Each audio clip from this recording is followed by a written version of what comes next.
Thank you.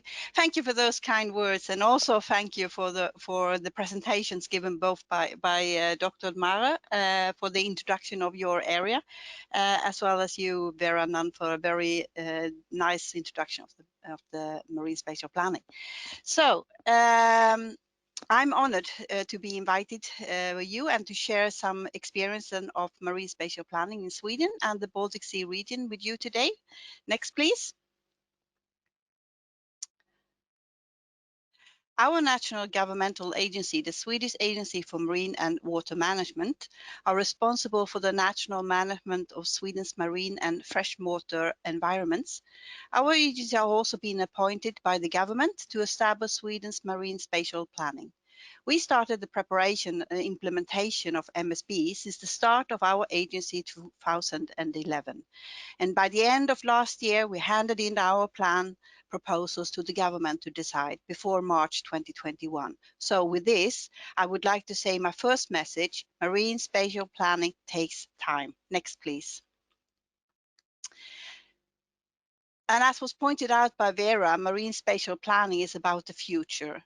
Aligning different sector policies, different goals and strategies is challenging. Dialogue are crucial, and together with scenario building, part of the solution. To jointly identify synergies and overlapping interests and deal with issues before they become a conflict. Building future scenarios and think about where do we want to go. Next one, please. Marine spatial planning is also a continuous process for strategic planning of the sea. Multiple users of the sea are brought together, including government and decision makers, on different administrative levels: energy, tourism, defense, conservation, civil society, etc., to make informed and coordinated decisions on how the sea should be used and where different activities are most suitable to take place. Marine spatial planning fosters a common understanding and a shared picture. Marine spatial planning promotes clarity and predictability in the decisions affecting the use of the ocean for regulations, investors, and the public. And as was pointed out by Vera, MSP is currently receiving increased attention around the world, where many developed and developing countries see the potential of strategical marine spatial planning to spur sustainable ocean economy, promote social well-being, and secure environmental values for now and for the future, and for the benefit of all. Next, please. We will look upon where we started our process. We have severe environmental challenges in our area, specifically in the Baltic Sea.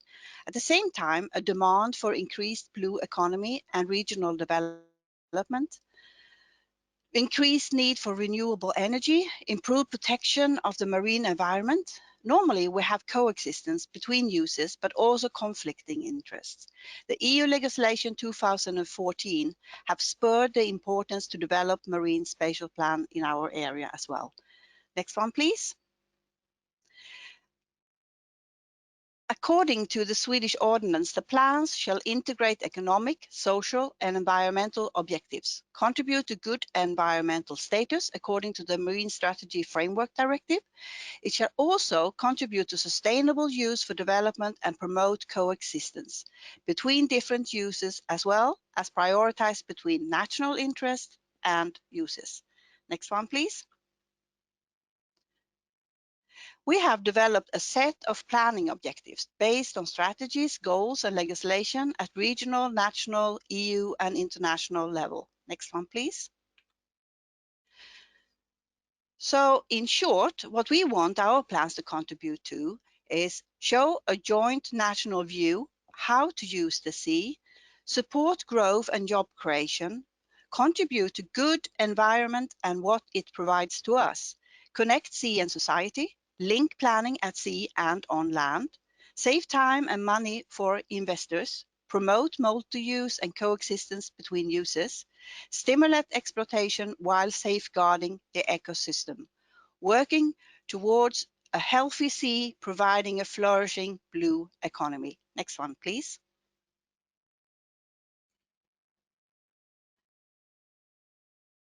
Our Swedish ordinance clearly state roles and responsibilities as well as the distribution of tasks between different administrative levels, local, regional, national, international, which is important in a multi-level governance. Next one, please. There are challenges in the marine spatial planning cooperation in the Baltic Sea. There is already other policies and systems in place, such as common fishery policy, maritime policies and traffic systems, Nature 2000 areas according to the EU legislation. Marine spatial planning needs to find its optimal place in the governance system. For most countries, this is something new, but it needs to be embedded in the ocean governance system.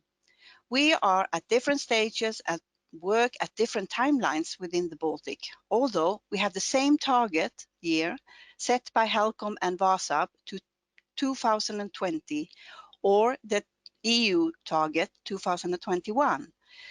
Countries have different priorities. In one country, oil extraction is a priority. In another country, it's not allowed by law. Spatial planning is essential and a national issue. Data sharing is complex due to property rights, confidentiality, etc. Of course, also unsolved issues linked to borders and concrete planning issues. Next one, please. In the Baltic Sea region, we are 10 neighboring countries. Sweden borders all 9. We share the same sea basin, our asset, our shared responsibility, the Baltic Sea. We have 2 intergovernmental organizations that unite us, HELCOM, which field of expertise is environment, VASAB, visions and strategies around the Baltic Sea, which field of expertise is planning. 10 years ago, HELCOM and VASAB joined forces, and since then we have a formal HELCOM-VASAB Marine Spatial Planning Working Group and a subgroup on data. Marine spatial planning in the Baltic Sea region is characterized by multi-level cooperation for the shared Baltic Sea. Co-funding from EU have been essential and a true enabler for capacity building and enabling us to step up the work.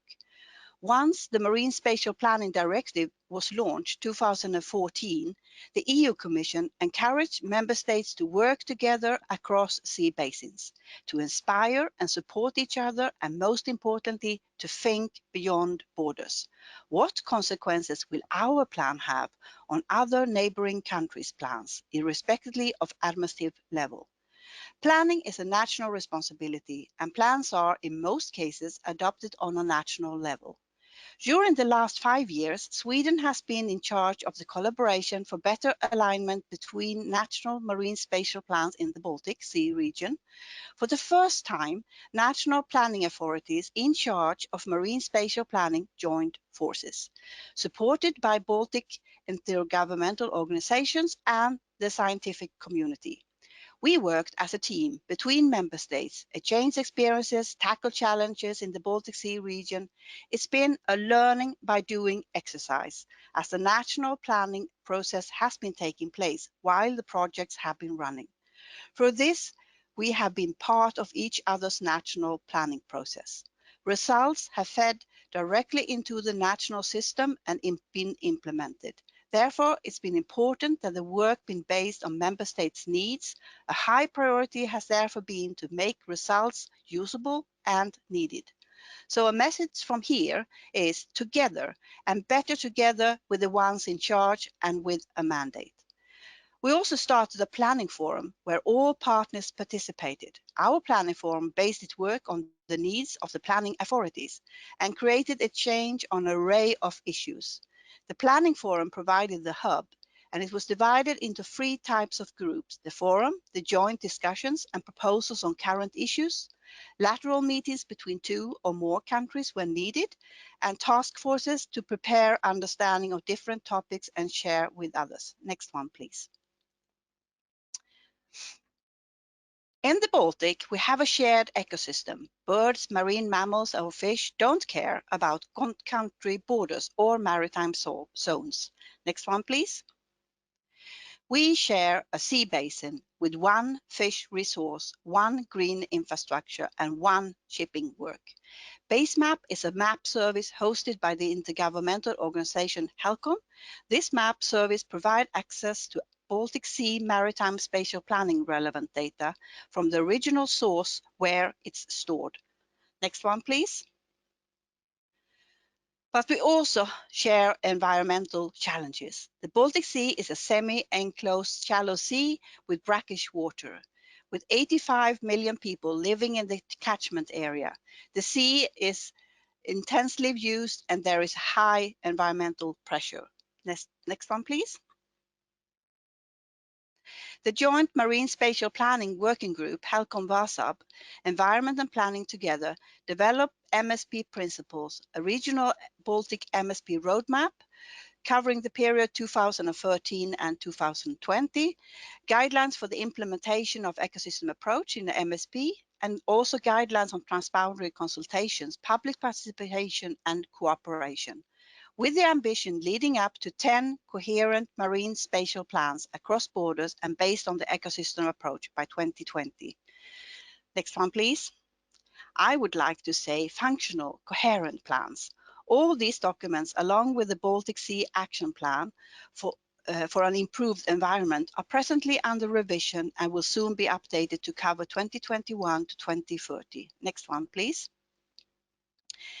Building alliances and strengthening the network between planners and environmentalists, as well as other sectors, such as, for example, energy, fishing, shipping, both within and between countries, is what we have been doing and are doing in the Baltic Sea region.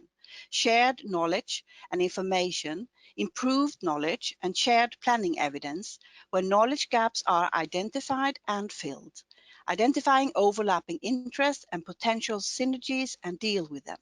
This helps us to understand each other's plan and to adapt and take into consideration. It's important that all administrative levels are well connected, both within country as well as between countries and beyond sea basins. Next one, please. This is a snapshot of the state of play of marine spatial planning in the Baltic Sea. The planning cycles show where we were 2017. As you can see, countries were at different stages in the MSP process. Looking at the map, dark blue countries have already marine spatial plans in place. The other were in the process of making them. It makes coordination difficult to meet different needs, though at the same time, one can make use of the difference to support each other and build capacity together, improve and develop. Next one, please. This is a snapshot of what it looks like 2020. The planning cycles show where we are right now, moving closer to each other and more synchronized. Though still Lithuania and Germany in the lead with their ongoing second round of MSP, taking into account the learning from our joint work during the years. We are all moving into delivering by beginning of 2021, according to what is stated and agreed upon by the member states in the EU directive. Russia is making preparation, but do not have legislation in place yet. And as I said earlier, according to the agreed regional roadmap in the Baltic Sea region, we are about to be by 2020 deliver 10 national and 1 regional autonomous coherent regional marine spatial plan across borders and based on the ecosystem approach, though it will be functional coherent plans. Next one, please.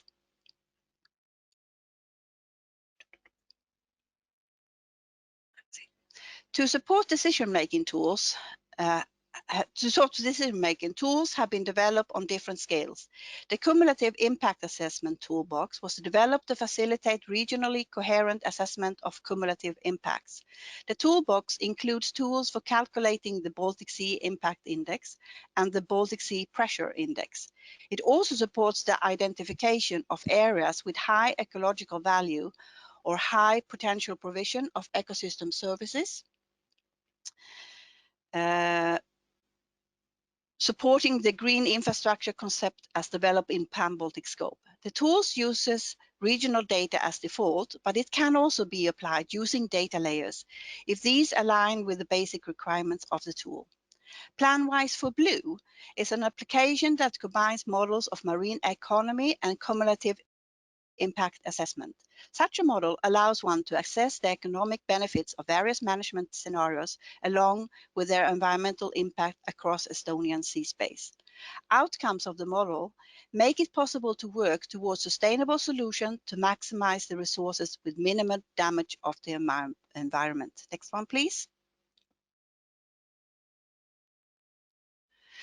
Symphony is another cumulative assessment tool that has been used and developed in Sweden for our national plan. It looks into outcomes of different planning alternatives. Next one, please. Sweden has developed 3 national marine spatial plans, united in one and handed in to the government to decide, at the latest by the beginning of next year. Suggested most suitable use of the sea uses based on the best available knowledge are shown transparent and is accessible on our webpage.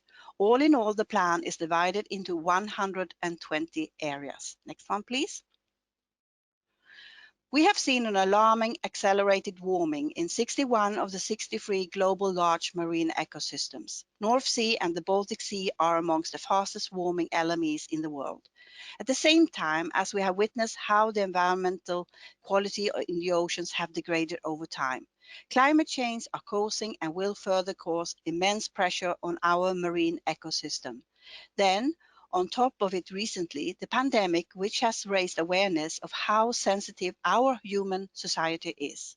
This together points in the direction towards building back better with a sustainable blue and green economy. At the same time, the pandemic also has shown the capacity and strength and importance both of to work together and how fast we can move towards a changed behavior. Spatial planning play an important role to support this transitional process. Next one, please. Climate change is a major driver of existing and future conditions and trends of marine systems, a game changer, and a need to be taken into consideration for a marine spatial planning. This report covered the whole Baltic Sea basin. It presents model spatial distribution for key species based on the 2 IPCC climate change scenarios. The models indicate that there's a risk that many species will have a radically different distribution in the year 2100. Certain areas stand out as especially important as cores, Refugia, or last stands for species. These predictions indicate that climate change is a significant threat to ecosystem functions and to the basis of the blue economy within the next 80 years. Immediate action to mitigate climate change and to restore damaged habitats to salvage ecosystem functions seem highly warranted. Next one, please. In Sweden, the present knowledge also about consequences of climate change have been embedded in the plan. All in all, the plan is divided into 120 areas, and within 12 of these, special consideration has been taken due to climate change, so-called climate refugia. Here we have an example of an area where special consideration should be taken due to changes in climate. Next one, please. Another vital ingredient in marine spatial planning is political will, which might and do change over time in regard to priorities. Green Deal is now higher up on the political agenda and commitments to the Paris Agreement, also even more triggered by the pandemic and the increased interest for self-sufficient societies and the transition towards a sustainable future. In Sweden, we have a goal to have 100% renewable energy by 2040. Next one, please. Another example from our Baltic countries, Estonia and Latvia, also out of geopolitical reason, to reduce dependence and to stronger connect to EU, the Ministries of Economy in Estonia and Latvia recently signed a memorandum of understanding to jointly develop offshore wind farms. Latvia's spatial plan was adopted last year and in Estonia soon to be adopted. This will surely benefit the process for licensing. In the autonomous region Åland, between Sweden and Finland, a new government came into force by the end of last year, and a month ago, their development minister launched a press release stating a strong will to invest increase offshore wind farms with a vision, and if fully built, would be equivalent to 4 nuclear plants, providing up to 45% of Finland's requirement of electricity production, hinting also to Sweden that north of Finland, there are already cables connecting Finland and Sweden to connect to. Next one, please. To sum up some enablers in the Baltic Sea region. We have a common language in regard to MSP and objectives. Collaboration between environment and planning through the intergovernmental organizations, Telkom and VASA. We also have developed regional guidelines, and we have the EU legislation that unites us, and also the EU strategy for the Baltic Sea region that aims to save the sea, connect the region, and increase prosperity. Next one, please. And then to add on some more experiences from the MSP work. Early draft plans for early dialogue prior to formal consultation is effective to create commitment and preparation for upcoming consultation. Everything can't be solved in the first planning cycle, but you need to find the right way and level to describe the consequences of the plan of proposal. And the authority responsible for MSP needs to have an active planning group. It is the meeting and exchange with stakeholders that generate a substantial part of the planning. The importance of working with the ones in charge and appointed by the government on local, regional, and/or national level. It makes a difference. Next one, please. And with that, I will say thank you for listening.